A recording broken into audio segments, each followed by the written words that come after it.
Welcome to Story Tales. Please like this video and subscribe to Story Tales. I hope you enjoy the story. Let's begin.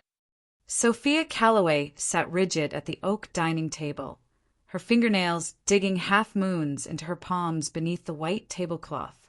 The crystal chandelier cast unforgiving light on every face gathered for her mother's monthly family dinner, an event Sophia had come to dread more than tax audits. More wine, anyone? Norma Calloway's voice cut through the chatter as she lifted the bottle. At 58, her mother maintained the sharp angles of youth through rigorous dieting and expensive procedures. Her smile never reached her eyes when she looked at Sophia. "I'm good, Mom." Sophia's voice came out steadier than she felt. "Of course you are." Norma's eyebrow arched. "Sophia can't afford the good stuff anyway. Not on whatever she makes from her. What are you calling it these days?" "Investments." The word dripped with mockery. Her Aunt Rita snickered behind her napkin, while Uncle Paul studied his plate with sudden interest. Across the table, Liam straightened his shoulders, the fabric of his tailored suit stretching across them. Her older brother, the golden child, the successful surgeon whose hands actually saved lives, as their mother frequently reminded everyone. "Speaking of investments," Liam said, swirling his wine, "we just put down a deposit on a vacation home in Aspen. Closing next month." His wife Brielle touched his arm, her diamond tennis bracelet catching the light. "It's absolutely divine. For bedrooms, a hot tub on the deck overlooking the mountains." "That's wonderful, darling." Norma beamed, her entire face transforming with pride. "Always planning ahead, always making smart choices. That's my boy." Sophia pushed mashed potatoes around her plate. The familiar knot in her stomach tightened. For years of business school, then 5 years of 70-hour weeks researching market trends, studying patterns, taking calculated risks while living in a cramped studio apartment. All of it dismissed as playing pretend. "Sophia always had her head in the clouds," Norma continued, now fully warmed to her favorite topic. "No real job, no stability, just a walking embarrassment." She took another sip of wine, her lipstick leaving a crimson smear on the glass. "Remember when she said she was going to be a millionaire by 30? Well, that birthday's coming up fast." The table erupted in laughter. Even the newest additions to the family Liam's in-laws joined in, eager to align themselves with the power dynamics. "Mom," Sophia started, but her voice disappeared under the wave of amusement. "Oh, don't be so sensitive," Norma waved dismissively. "We're just having fun." Liam smirked across the table. "Hey, if clicking buttons on a laptop all day counts as a career, then my sister's at the top of her field." Brielle's perfectly manicured hand rested on Liam's shoulder as she laughed. "At least she's persistent. Remember that ridiculous business plan she brought to Thanksgiving 3 years ago? What was it called again? Something about algorithmic trading." "God, yes," Liam shook his head. "Mom almost had a heart attack thinking she'd borrowed money for that scheme." Sophia's cheeks burned. That business plan had eventually netted her first 6-figure return, but she'd stopped sharing her achievements after years of dismissal and ridicule. "I'm doing fine," she said quietly. "Fine isn't exceptional, sweetheart," Norma replied, her voice honey-coated poison. "And Calloways are exceptional. Well, most of us." She gestured toward Liam. "Your brother just made youngest head of neurosurgery in Houston Methodist history. What exactly have you accomplished lately?" Sophia pushed her chair back abruptly. "Excuse me, I need some air." She walked out to the back patio, counting her breaths the way her therapist had taught her. The cool night air soothed her flushed skin. Behind her, the dinner continued without pause. No one followed her out. Her phone buzzed in her pocket. Probably her mother, texting her to stop being dramatic and rejoin the dinner. Sophia almost ignored it, but decades of conditioning made her pull it out anyway. But it wasn't Norma. The screen displayed a notification from her investment tracking app, S2C, holdings up 14% after hours trading. Position value, $8.42, 750. Sophia's mouth curved into a slight smile. Just one of 17 strategic investments she'd made over the past 6 years. Her mother and brother didn't know, no one did, that her net worth had climbed steadily into 7 figures already. Yet somehow their approval still mattered. Their validation still felt necessary. She pocketed her phone and stared up at the stars, barely visible through Houston's light pollution. One day they would see. One day they would know. But she was starting to realize the day might never change anything. 3 days later, Sophia sat cross-legged on the floor of her home office, spreadsheets and financial reports scattered around her. The room wasn't much, a converted bedroom in her modest 2-bedroom house in a middle-class neighborhood, but it was hers. Every wall held white bards covered in notations, arrows, and market projections. Her laptop chimed with an incoming video call. She accepted, and Declan Hayes's face appeared on screen. Her portfolio manager looked uncharacteristically animated. "Sophia, you sitting down?" She gestured at her position on the floor. "Technically, yes. What's going on?"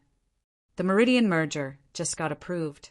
And Blue Sky's patent clearance came through simultaneously. Sophia blinked. "Both? Today?" Within the same hour. Declan ran a hand through his already disheveled hair. "The markets are going crazy. Your position in both just what?" "Quadrupled. Minimum. Still climbing."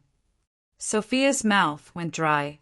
She'd been tracking both companies for years, accumulating positions slowly when others doubted their potential. The merger and patent approval had been her long-shot bet, possible, but unlikely to happen in the same quarter, let alone the same day. "What does that put me at?" Her voice sounded strange to her own ears. Declan typed rapidly, his eyes darting across his own screen. "With your other holdings, I'm calculating in real time. Sophia, you just crossed 8 figures. Your net worth is over $10 million, and that's conservative." The room seemed to blur around the edges. Sophia's hand reached for the desk to steady herself. "You did it," Declan continued, his face breaking into a wide grin. "The strategy paid off big time. Your net worth just hit 8 figures. "Say that again," she whispered. "You're worth over $10 million, Sophia. You won. $10 million. After taxes, fees, everything. $10 million. A strange, unfamiliar feeling rose in her chest. Not joy or relief, but something darker and more powerful. For years, she'd pursued wealth because it represented freedom and security.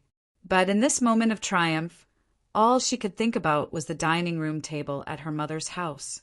All those sneers, all those dismissals. A slow, dangerous smile crept onto her face. She could already picture their expressions. "Declan, I need you to do something for me." "Name it." "Next month. First week. I'll need you to call me at exactly 7:45 p.m. on Saturday. Can you make a note of that?" "Sure, but why?" "And when you call, I need you to mention a wire transfer. A big one. Can you do that for me?" Declan's expression shifted from confusion to understanding. "Ah, family dinner." "Yes." He nodded slowly. "Sophia, are you sure? Money changes how people see you, but it rarely changes how they treat you."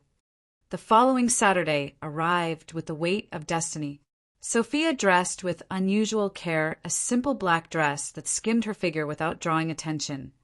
Minimal jewelry, her dark hair pulled back in a sleek ponytail. Nothing flashy, nothing that signaled change. She arrived at her mother's house exactly 12 minutes late enough to ensure everyone would be seated, drinks in hand, but not so late that she'd miss the traditional pre-dinner ridicule. "Look who finally decided to join us," Norma called out as Sophia entered. "We were just placing bets on whether you'd show up." Liam raised his glass. I had $5 on another mysterious work emergency excuse. Brielle giggled. What kind of emergency happens when you don't have a real job? Instead of flinching, Sophia smiled and took her usual seat, the designated disappointment chair at the far end of the table. Sorry I'm late. I had some business to wrap up. Business, Norma repeated with an eye roll. Is that what we're calling it now? Sophia reached for the water glass. Yes, Mother. Business. Well, while you were busy with your business, your brother was telling us about his promotion. Norma's face glowed with the special light she reserved for Liam's accomplishments. Chief of Neurosurgery. At 32. Congratulations, Sophia said, looking directly at Liam. He nodded, clearly expecting more awe than she delivered.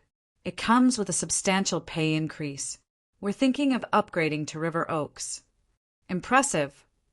Some of us have real careers to manage, he added, the barb delivered with practiced casualness. Sophia checked her watch. 7:40 p.m. Almost time. I don't even know what she does all day, Norma continued, falling into the familiar rhythm of Sophia bashing, probably still drawing those silly little business ideas in her journal. Aunt Rita chimed in. Remember that cryptocurrency phase? She tried to explain Bitcoin to us like she was some kind of expert. That was 4 years ago, Sophia said quietly. Bitcoin was trading at $7,000 then. It's worth $50,000 now. Monopoly money, Liam snorted. 7:44 p.m. Sophia positioned her phone on the table beside her plate. In the real world, Norma was saying, her hands gesturing emphatically, people have jobs with titles and offices.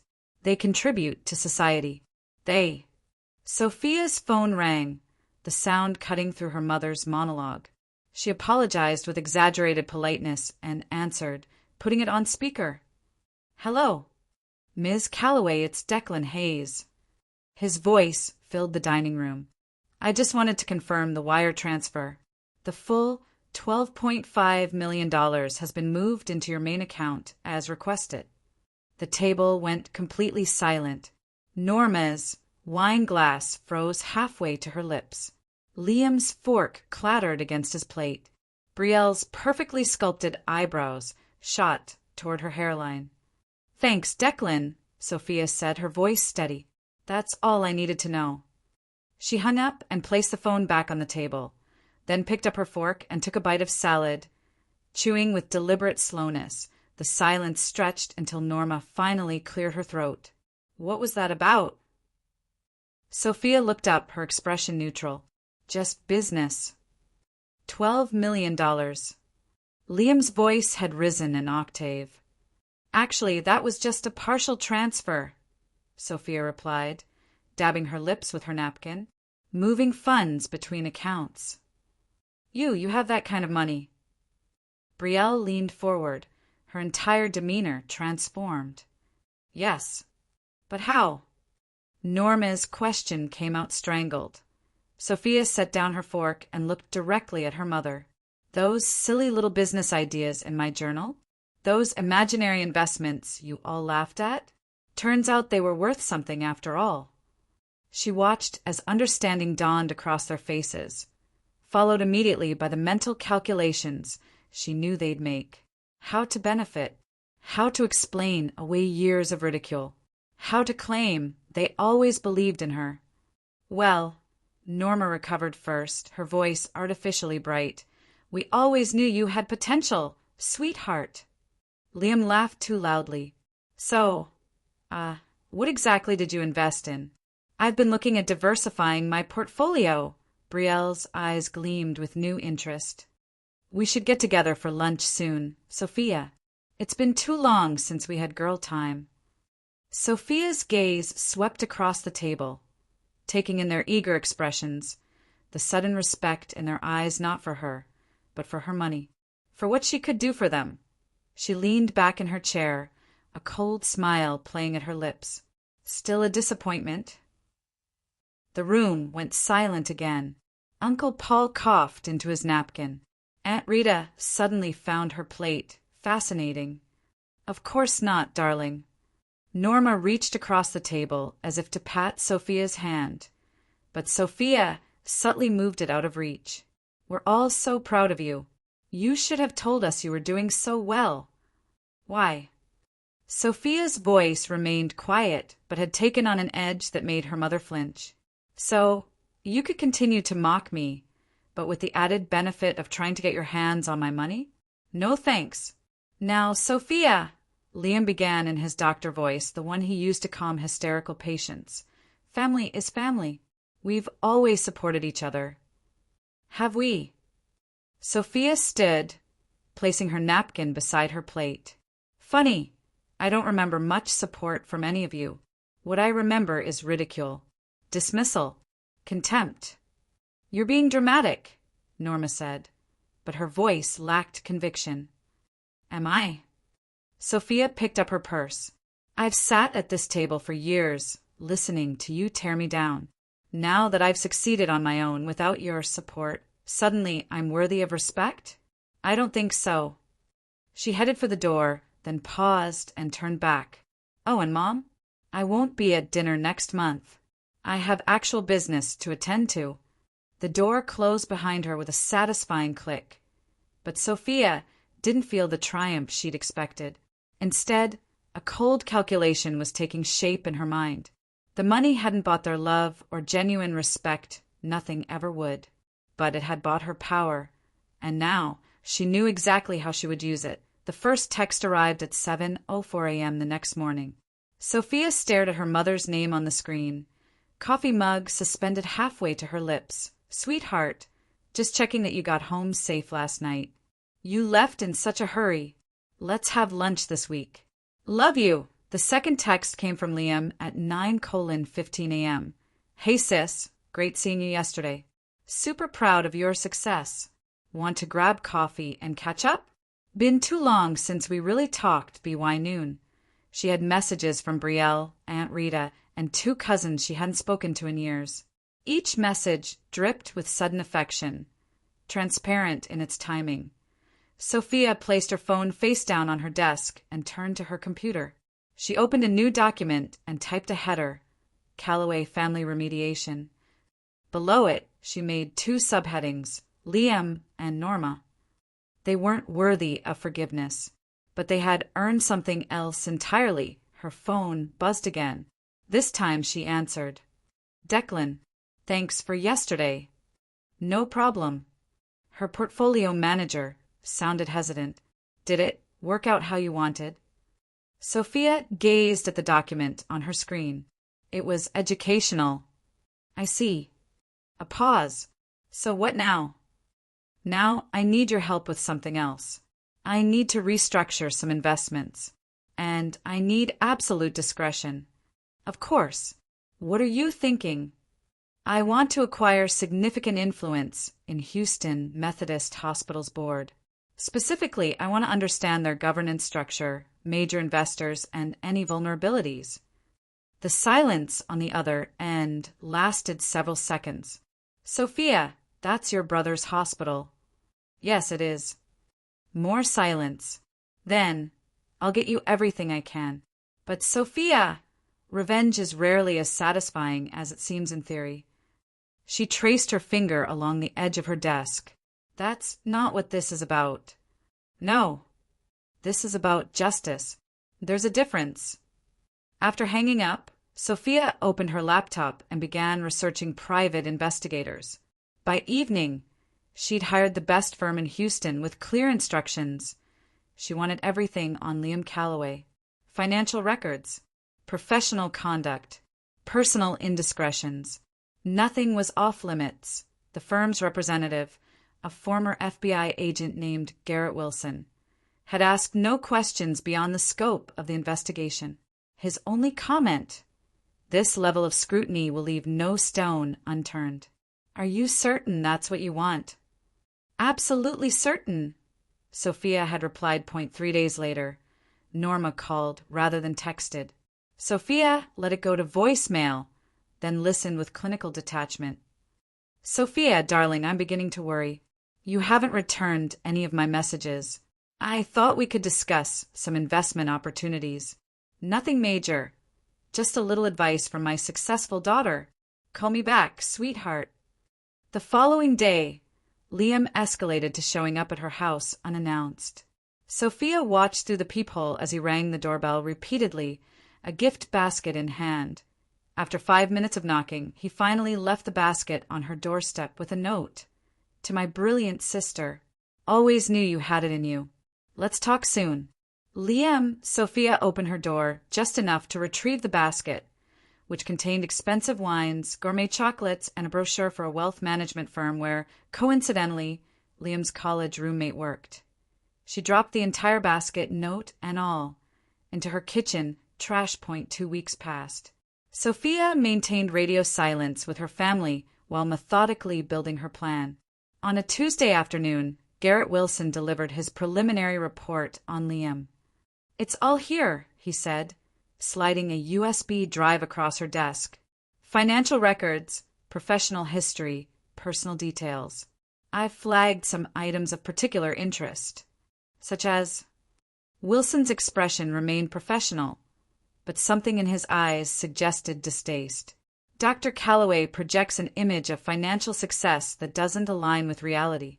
He's carrying significant debt, medical school loans he never paid off, 3 mortgages between his primary residence and vacation properties, credit card balances in the 6 figures. Sophia nodded. This confirmed her suspicions. Liam had always lived beyond his means, desperate to maintain the appearance of success at any cost. Anything else? Wilson hesitated. There are some irregularities in his patient records. He has an unusually high success rate for complex neurological procedures. Statistically improbable, in fact. You're suggesting he's falsifying results. I'm suggesting the data shows patterns that raise questions. I've included the statistical analysis in my report. Sophia felt a cold satisfaction settling in her chest. Thank you, Mr. Wilson. This is exactly what I needed. After he left, she reviewed the data meticulously. Liam was a house of cards waiting to collapse, living on credit, manipulating patient outcomes to bolster his reputation, cutting corners while projecting perfection. All she needed was the right push. Her phone rang. "Declan, I have what you asked for," he said without preamble. "The hospital's major investor is Meridian Health Partners." Sophia sat up straighter. "Meridian? The same Meridian I invested in before the merger." "The very same. You now own nearly 4% of the company through your various holdings. Not enough for control." "No, but enough for influence. And there's something else. The hospital board has a whistleblower program with substantial protections. Anonymous reporting of ethics violations triggers automatic investigations that bypass normal administrative channels." Sophia smiled. "That's very helpful, Declan. Very helpful indeed." The following weekend, Sophia finally agreed to meet with her mother. They sat at an upscale restaurant in downtown Houston, Norma dressed as if for a society photo shoot. "Darling, you look wonderful," Norma gushed, air-kissing both of Sophia's cheeks. "Success agrees with you." Sophia slid into the booth across from her mother. "Thank you for meeting me." "Of course. I've been trying to reach you for weeks." Norma's smile was brittle. "We have so much catching up to do." A waiter appeared, and Norma ordered the most expensive wine on the menu without hesitation. "We're celebrating my daughter's success." When the wine arrived, Norma raised her glass. "To my brilliant Sophia. I always knew you were special." Sophia didn't touch her glass. "Did you?" "Of course, darling." "That's strange, because I distinctly remember you calling me, what was it? A walking embarrassment. Just a few weeks ago." Norma's smile faltered slightly. "Oh, you know how family teases. I never meant anything by it. Every month for the past decade, you've invited me to dinner specifically to ridicule me in front of the family. You've called my career choices foolish, my life decisions embarrassing, my very existence disappointing." Sophia, really, you're exaggerating. Am I? 2 years ago, when I asked to borrow $5,000 to increase my position in a promising tech startup, you laughed in my face and told everyone I was playing pretend businessman. That investment is worth over $1 million now. Norma's facade cracked slightly. Well, how was I supposed to know? You never shared details with me. I tried. For years I tried. You never listened. Norma set down her glass, her expression shifting to something more calculating. Well, I'm listening now, sweetheart. In fact, I've been thinking, what if we pooled some resources? A mother-daughter investment venture. I have a little savings, and with your expertise. You mocked me for years, Sophia interrupted, her voice devoid of emotion. Now you want my money? Cute. It's not about the money. Norma protested, but her eyes darted away. It's about family working together. Family. Sophia repeated the word like it tasted bitter. Funny how that concept only matters now. I'm still your mother, Sophia. Yes, you are. And nothing will ever change that unfortunate fact. Sophia stood, placing her napkin on the table. Enjoy your lunch, mother. Put it on my tab. Where are you going? Norma's voice rose. We haven't even ordered. I've lost my appetite. Probably all those years of swallowing your criticism. As Sophia walked away, she heard her mother call after her, This is ridiculous. You can't just walk away from family. But Sophia kept walking, her steps light with the knowledge that this was just the beginning. The following Tuesday, Sophia met with Jordan Vega, the financial analyst Declan had recommended. They sat in a private conference room at his firm, surrounded by charts and projections. So let me make sure I understand, Jordan said, tapping his pen against his notepad. You want to acquire enough shares in Meridian Health Partners to exert influence over Houston Methodist Hospital board decisions. That's correct. May I ask why? It's not exactly a growth stock at the moment. Sophia smiled thinly. Let's just say I have personal reasons for wanting oversight capabilities. Jordan nodded, asking no further questions. It'll take time and significant capital. Meridian has a diverse ownership structure. I'm prepared for both. What's your strategy? Over the next 2 hours, they mapped out an aggressive acquisition plan, focusing on smaller shareholders who might be persuaded to sell at a premium. One more thing, Sophia added as they wrapped up. I need this done quietly, very quietly. Discretion is my specialty, Ms. Calloway. No one will connect these purchases to you until it's too late. By the end of the month, Sophia owned nearly 12% of Meridian Health Partners through various shell companies and investment vehicles. Not controlling interest, but enough to request a board seat, which she declined, instead appointing Jordan as her proxy. He quickly gained a reputation for asking uncomfortable questions about hospital administration and physician oversight. Meanwhile, the private investigator continued building his case against Liam, documenting a pattern of record alterations that systematically inflated his success rates while burying complications. Sophia was preparing for the final blow when Liam made his next move. He arrived at her door on a Sunday afternoon, his usual confidence notably diminished. Sophia, please, just 5 minutes. This time she let him in. Her living room remained modestly furnished despite her wealth, a deliberate choice that clearly disoriented him as he glanced around for signs of luxury. What do you want, Liam? He sat on her couch, running a hand through his hair. Look, I know things have been strange between us. I get that you're upset about how we've treated you. Do you?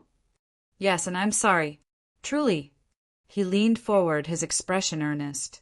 The thing is, Sophia, I'm in a bit of a financial bind. Nothing serious, just a temporary cash flow issue. How temporary? And how much? 300,000. 6 months, tops.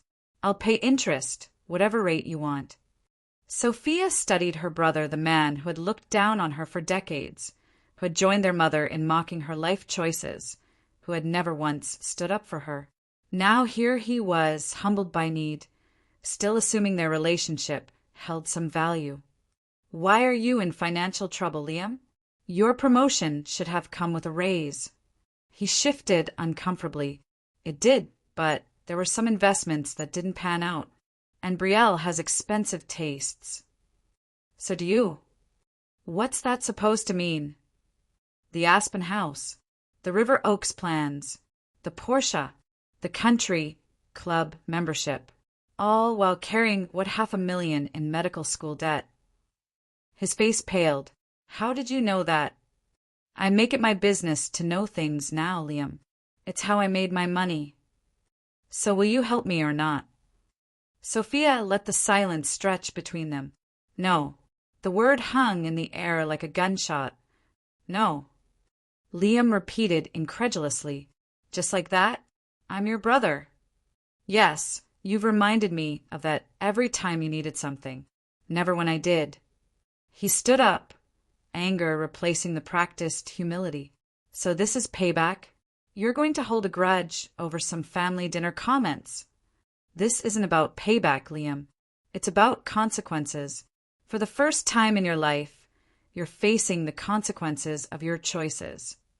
You think you're so much better than me now because you got lucky with some investments. Sophia laughed, a sound without humor. No, Liam. I'm better than you because I built something while you were pretending to be something. There's a difference. You'll regret this, he said, moving toward the door. Family is supposed to help family. Is that what you did when I needed help? When I needed support? When I just needed someone to believe in me? Sophia's voice remained steady. You always said I was nothing. Now you get to see what nothing looks like when you need it. After he left, Sophia made a phone call to Jordan Vega. It's time, she said simply. Release the information to the hospital board. 3 days later, Liam was called into an emergency meeting with the Houston Methodist Ethics Committee. By that evening, he had been suspended pending investigation. Within a week, evidence of his systematic falsification of patient outcomes had been presented to the board, along with documentation of protocol violations that had endangered patients. Liam was fired, his medical license placed under review. The morning the news broke in medical circles, Sophia received a frantic call from Brielle. Did you know about this? Is there anything you can do? Her sister-in-law's voice wavered between anger and panic. Know about what? Sophia asked innocently. Liam's been fired. They're saying he falsified records. It's going to ruin us. That sounds serious. Sophia, please. We need help. The mortgage on both houses, the cars, everything could be lost. That's unfortunate. Unfortunate. Brielle's voice rose. That's all you have to say? We're talking about your brother's career, his reputation, our entire life. My brother built his career on lies, from what I hear. His reputation was a facade, and your life together was funded by debt and deception. A long pause followed. You knew this was coming. Goodbye, Brielle. I wish you luck with your divorce. What are you talking about? I'm not. Yes, you are. You married Liam for status and financial security. He has neither now. We both know what comes next. Sophia hung up, then pulled up a news alert on her phone.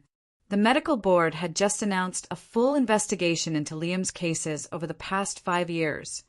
By that evening, Brielle had moved out of their house, taking her jewelry and art, but leaving her wedding ring on the bedside table.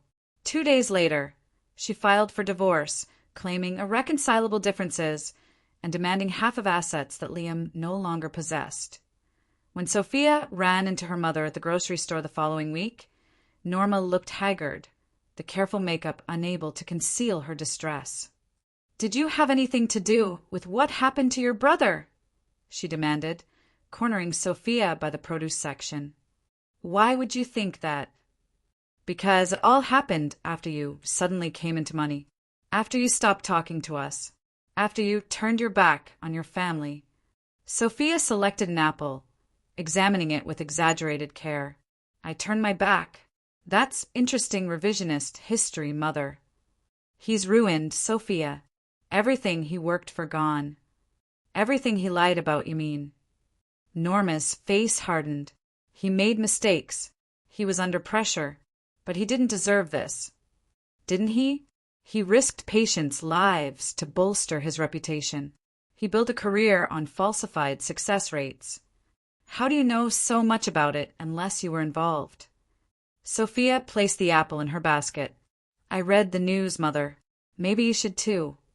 He's your brother. And I was your daughter, the one you belittled and mocked for years. The one whose accomplishments you dismissed. The one you taught Liam to look down on. Norma's eyes widened with a flash of understanding. My God, you did do this. Your own brother. If he's guilty, he did it to himself. Sophia turned to go, then paused. How is he, by the way? Still living in that big house? Or has the bank taken it yet?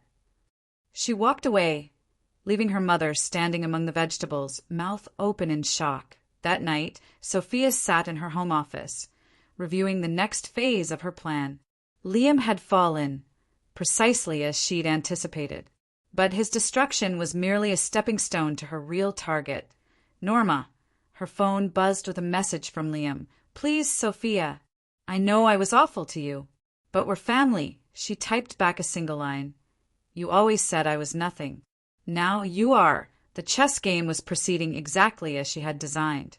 And the queen was about to fall that Sophia's investigation into her mother began more subtly than her takedown of Liam. Norma had always been careful about appearances, maintaining the facade of the perfect matriarch. But everyone had secrets. The private investigator's report arrived on a Tuesday morning, thick with details that painted a very different picture of Norma Calloway than the one she presented to the world. Gambling. Sophia asked, looking up from the file. Are you certain? Garrett Wilson nodded. Underground poker games, primarily. She's been a regular for at least 5 years, twice a week on average. High stakes, she's dropped as much as $50,000 in a single night. Where does she get that kind of money? Sophia knew her mother lived comfortably on her late husband's insurance and investments, but not extravagantly. That's where it gets interesting. Wilson flipped to another page. She's been taking out equity loans on the family home. 3 in the past 4 years. The house is now leveraged up to 85% of its value. Sophia leaned back in her chair, absorbing this information. Her mother, who had lectured her for years about financial responsibility, was gambling away her security. Is she winning or losing overall? Losing. Heavily. From what I can piece together, she's down at least $500,000 over the past 3 years. She's also borrowed from some less than reputable sources. Sophia's eyebrows rose. Loan sharks. Wilson nodded. 2 that we've identified. One goes by Martinez, the other the broker. They specialize in high-interest loans to desperate gamblers, and they're pressuring her for payment. Increasingly, yes. Our surveillance picked up a confrontation outside her house last week. Nothing physical, but definitely threatening. Sophia closed the file. Thank you, Mr. Wilson. This is extremely helpful. After he left, she sat motionless at her desk, thinking. She had expected to find something to use against her mother, perhaps an affair or financial impropriety, but gambling addiction was unexpected. It explained certain patterns she'd noticed growing up. Norma's unexplained absences, periods of inexplicable financial strictness followed by lavish spending. It also explained why Norma had been so quick to reach out after learning of Sophia's wealth. She needed money not just for status, but to cover mounting debts. Sophia picked up her phone and called Jordan Vega. I need you to look into something for me, she said when he answered. I want to know who holds the mortgage loans on 1842 Westheimer Road, and I want to know if they're for sale. 2 days later, Sophia received a surprising call from her Aunt Rita. Sophia, I'm worried about your mother, Rita said without preamble. She's not herself. In what way? She missed the garden club fundraiser yesterday. She's never missed it in 15 years. And when I went by the house, she looked terrible. She said she's been having trouble sleeping. Sophia made a non-committal sound. That's unfortunate. I think it's about Liam. She's taking his situation very hard. I'm sure she is. Sophia. Rita hesitated. I know things have been strained between you and your mother, but if you could see her now, what exactly are you asking me to do, Aunt Rita? Talk to her. Help her. She's your mother, whatever's happened between you. Sophia thought about the years of criticism, the dismissal, the way her mother had systematically undermined her confidence and turned the family against her. I'm afraid I can't help, she said finally. Some bridges can't be rebuilt once they're burned. After hanging up, Sophia checked her email. Jordan had sent the information she requested. Both of her mother's mortgage loans had been sold to a company Sophia now controlled through 3 layers of shell corporations. She also had a message from her contact at one of Houston's largest banks, confirming that all future loan applications from Norma Calloway would be flagged for enhanced review, a process virtually guaranteed to end in rejection. The pieces were moving into place. Now it was time to increase the pressure. Over the next month, Sophia monitored her mother's downward spiral from a distance. Through her network of informants, the private investigator, the occasional update from family members, and strategic financial moves, she orchestrated a steady tightening of the noose. First, the bank denied Norma's application for a new home equity line of credit. Then, the company holding her mortgages, Sophia's company, began sending increasingly stern payment notices, as Norma had fallen 2 months behind. When Norma tried to sell some of her jewelry to cover gambling debts, the appraiser, recommended by a friend who didn't know he worked indirectly for Sophia, drastically undervalued the pieces. At the same time, Sophia arranged for Norma's gambling contacts to hear rumors that she was under investigation for money laundering. Overnight, her mother's access to the underground poker circuit evaporated. Desperate for cash, Norma tried to sell the family home only to discover that the housing market had mysteriously cooled in her neighborhood, with potential buyers finding reasons to back out at the last minute. 3 months after Liam's downfall, Norma was forced to default on her mortgages. Foreclosure proceedings began immediately, with no flexibility offered by the lender despite her pleas on the day the foreclosure notice was delivered. Sophia received a call from her mother.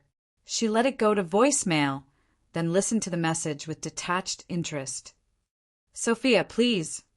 Norma's voice cracked. I know we've had our differences, but I'm about to lose the house. Your father's house. Please call me back. I need help. Sophia deleted the message without returning the call. A week later, she received an email notification that her company had successfully foreclosed on 1842 Westheimer Road. The property would be available for purchase in 30 days. Sophia clicked by now on the automated system, paying cash for the house. She had grown up in the house where she had endured countless humiliations at her mother's hands. When the transaction was complete, she sent a simple text message to her mother. I hear you're moving out soon. I'd like to see the house before you go. Tomorrow, 2 p.m. The next day, Sophia drove to her childhood home, parking her modest sedan in the driveway. The garden, once Norma's pride, showed signs of neglect. Paint peeled from the shutters. The overall impression was one of decay, much like her mother's carefully constructed facade. Norma opened the door before Sophia could knock. The transformation was shocking. Her mother had always been meticulous about her appearance, but the woman who stood before her looked years older, her hair unstyled, her clothes wrinkled. You came, Norma said, stepping back to let Sophia enter. I wasn't sure you would. I said I would. Sophia stepped into the foyer, glancing around at the half-packed boxes scattered throughout. You're really leaving, then? I don't have a choice. The bank. Norma stopped, a flicker of suspicion crossing her face. Why are you here, Sophia? To gloat? No. To understand. Understand what? Why you did it. The gambling. The loans. Risking everything. Norma's face went pale. How did you know about that? I make it my business to know things now. They moved to the living room, where more boxes stood stacked against walls stripped of family photos. Norma sank into her favorite armchair, the only furniture not yet tagged for removal. It started after your father died, she said after a long silence. The house was too quiet. I couldn't sleep. A friend invited me to a card game, and it gave me something to focus on besides the emptiness. Sophia remained standing, and then it became an addiction. I could control it at first. Small games, small losses. But then I started winning, and the feeling was, it was like being alive again. Until you started losing. Norma looked away. Yes. And then I was always chasing that next win, the one that would fix everything. Like you were always chasing Liam's next achievement, the one that would validate you as a mother, while ignoring my existence unless it was to criticize. That's not fair, Sophia.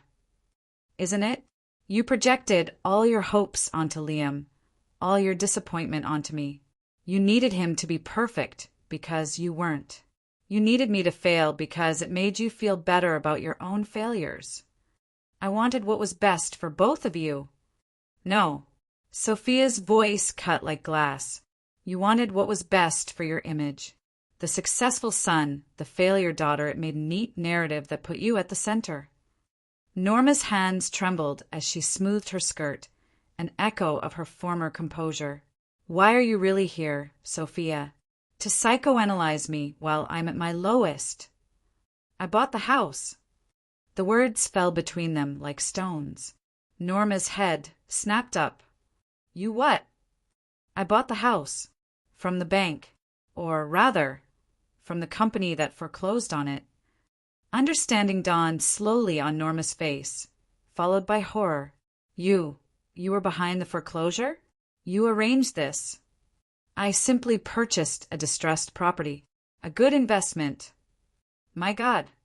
Norma's voice was barely audible. First Liam, now me. You've been systematically destroying us. Not destroying, allowing consequences to unfold naturally. There's nothing natural about this. You used your money to what? Create accountability? Something you never managed to teach me.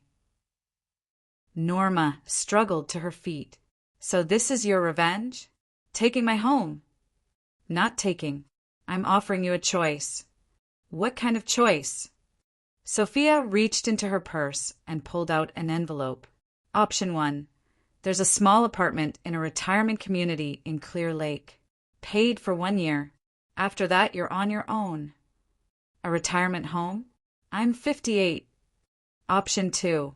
There's a bus ticket to El Paso in here. I believe your sister still lives there. I'm sure she'll take you in. Norma stared at the envelope. And if I refuse both? Then you have nowhere to go when the sheriff arrives on Friday to evict you.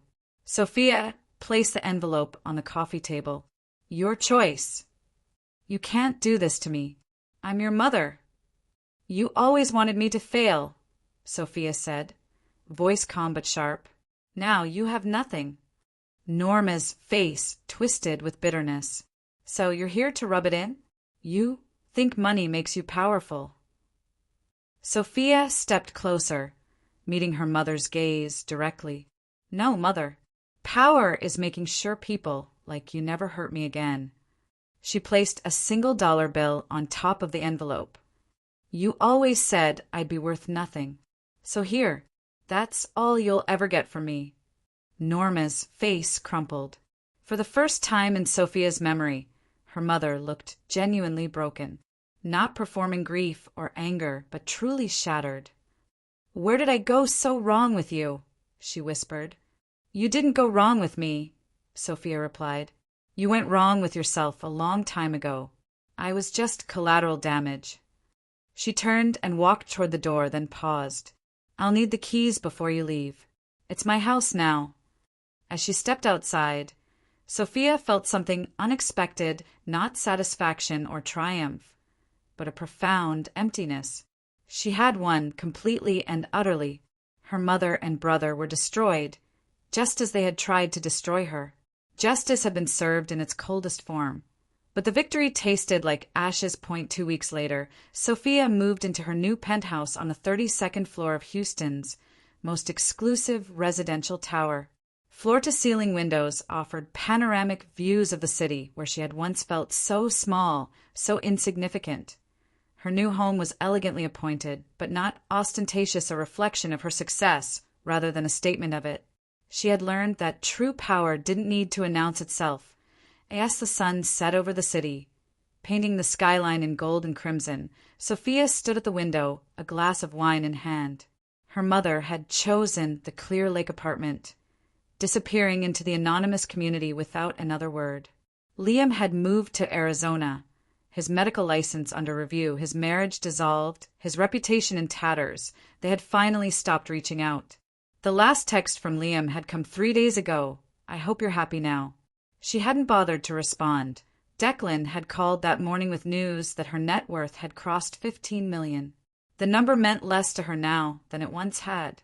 Money had been the tool, not the goal. Her phone chimed with a message from Jordan Vega, confirming their meeting to discuss new investment opportunities. She had surrounded herself with people who respected her abilities, who saw her value beyond her bank account, and no more family dinners filled with mockery. No more proving herself to people who would never truly see her. No more yearning for validation from those who had none to give to as she looked over the city skyline. She exhaled deeply, releasing something she had carried for too long. She didn't just win. She erased every trace of their power over her, and she would never, ever forgive them.